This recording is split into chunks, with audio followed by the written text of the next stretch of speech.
Hello everybody, in today's video I'm going to show you how to create a private story on Snapchat for close friends.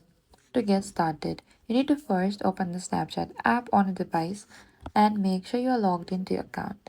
And next is you need to go to your profile icon in the top left corner of the screen. So over here you can find there's an icon for this new private story. What you need to do is you need to select this new private story.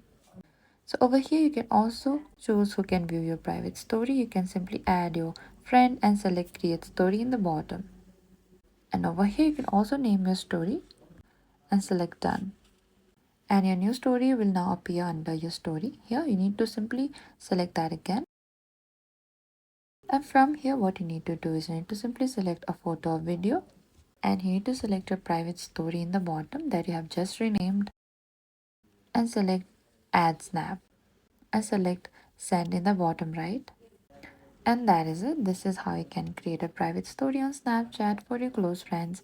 Thank you for watching this video. I hope this video was helpful.